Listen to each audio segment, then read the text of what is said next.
Dernier match de l'année, je vous l'ai dit les gars, face à Flair qui fait partie des équipes qui fait un bon début de championnat. C'est un match où il va falloir avoir envie de se faire mal quand ça passe pas par le beau jeu parce que le terrain, les conditions ne le permettent pas, l'adversaire ne le permet pas, mais on va chercher la victoire différemment. Par l'envie, par les combats, par les duels. Parce que là, sur un match comme ça, c'est pas forcément le talent technique qui fera la différence. C'est l'envie. Qui va avoir envie de gagner ce match-là?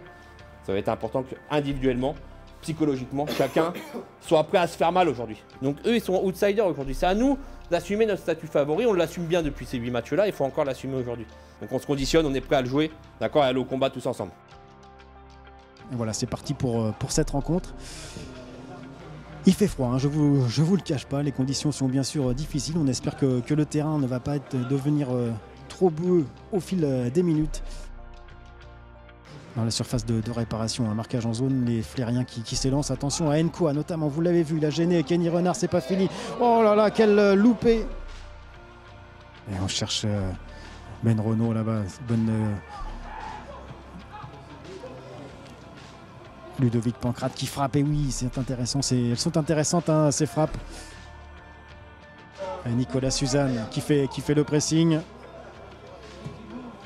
Allez, ça joue essentiellement long ballon avec Antoine Seffen. Attention à Florian Suzanne, Seffen qui tire. Oh, quel arrêt! Quel arrêt magnifique de Kenny Renard, main opposée. Pierre Ossou hein, qui va le tirer. Pierre Ossou, c'est loin, c'est pour justement Nkoa. Hein. Guillaume Delange hein, qui... attention, vous voyez que ça commence à glisser. Attention aux erreurs techniques des deux côtés. C'est bien joué pour Gosselin qui va se présenter face à Kenny Renard. Et c'est une nouvelle fois Flair par Vétillard qui récupère. Et on cherche Guillaume Delange, la frappe de Guillaume. Et cette fois-ci, la balle a réussi à parvenir jusqu'à Nicolas Suzanne là, qui n'a pas réussi à combiner avec Benjamin Renault. Et attention encore à ces grands ballons. Et attention à Stéphane hein, qui réussit encore à récupérer ce ballon.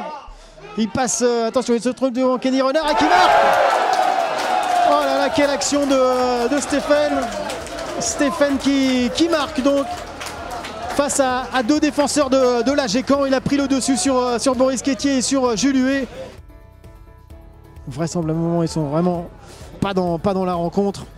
Il va falloir hausser le rythme et c'est encore Gosselin là, qui récupère face à Florian Suzanne et Jules Huet. Il fait encore un numéro et il finit encore par une frappe. Attention au numéro 5, hein, Nkoa qui plonge au premier poteau. Là, Nkoa, le voici. Avec Pierre Rousseau. Montée de Vincent Soinard. Et ça passe pour Pierre Vétillard. Pierre Vétillard qui peut centrer là. Oh là, c'est le penalty.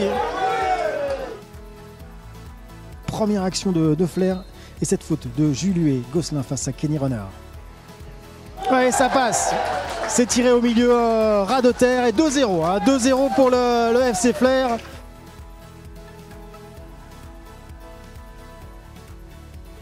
Flair face à l'AG Caen, bien sûr. Et Victor Guerrier qui se présente tout seul avec Ben Renault et qui marque le but de l'espoir.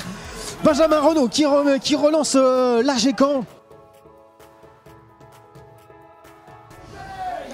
Qui permet à l'AG de repartir. On sent que là... attention à Ludovic Pancrate qui a un peu d'espace là, qui arrive sur son pied gauche, qui la frappe. Oh, qu'il ne continuerait pas comme ça sur ce rythme, ça aurait été difficile, surtout sur ce terrain lourd. Et avec Ludovic Pancrate, cette balle un peu dans les pieds. Ludovic Pancrate qui cherche au deuxième poteau, Benjamin Morel, ça passe avec Nkoa qui dégage. Ouh, allez, 2-1 avec cette réduction du score, tout est permis maintenant. On va voir comment va se comporter l'AG, mais... l'AG qui reprend espoir avec Nicolas Suzanne qui fait encore un gros boulot là-bas, bien aidé par Boris Quétier, Monsieur Ménage qui estime qu'il y a faute. Oui, c'est carton rouge pour Boris Quétier suite à la blessure de Guillaume Delange. On verra voilà, si physiquement. Attention, Léo Hamel, là, cette balle pour Jules Huet, Nico Suzanne qui récupère, non. Il y a du monde au deuxième poteau, notamment avec Vétillard. Allez, Ludovic Pancrate, hein, il a la possibilité d'y aller, il prend le dessus, Ludovic, il y va, il cherche Victor Guerrier, il tente la frappe. À 3 derrière, allez, à 3 derrière, Attention, et ça joue avec Victor Guerrier. Victor Guerrier qui a une possibilité avec Ludovic Pancrate en rentrée. De flair avec Benoît Sauveur qui touche l'un de ses premiers ballons, qui va essayer de, bien sûr, on connaît ses qualités de dribbleur, le voici, ses qualités de centreur, le voilà, ce centre pour Ludovic Pancrate, c'était dommage, c'est pour maintenant Benjamin Morel dans la surface de réparation. Benjamin Morel qui récupère et qui n'arrive pas à tirer.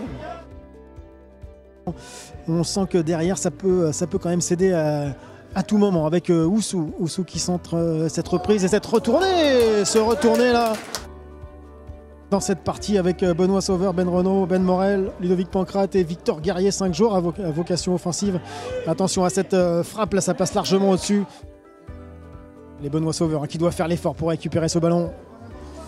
Avec Ben Morel qui récupère, c'est bien joué de la part du numéro 10 de l'AGECAM. Et Ben Renaud, il a l'avantage, il peut tirer peut-être du gauche. Voilà, et la frappe du gauche est bonne captation, bien captée par Arthur Duval.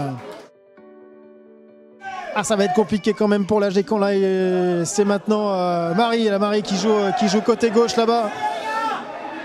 Il joue côté gauche, il va se présenter, mais il y a Julué, hein, il l'efface. Et attention à cette frappe qui est contrée par Julué. Et carton jaune pour Ndiaye. Il se passe beaucoup de choses ici, hein, ça hurle de tous les côtés. Et c'est un carton rouge.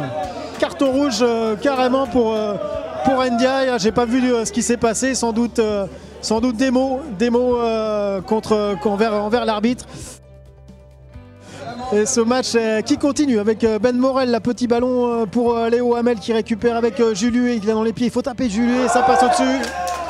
Ça passe au-dessus, ce tir de Julué. Et voilà, c'est terminé, cette rencontre est terminée donc avec la défaite, la seconde défaite de la saison pour l'AGECAM. L'AGECAM qui donc s'incline 2-1 face à Flers.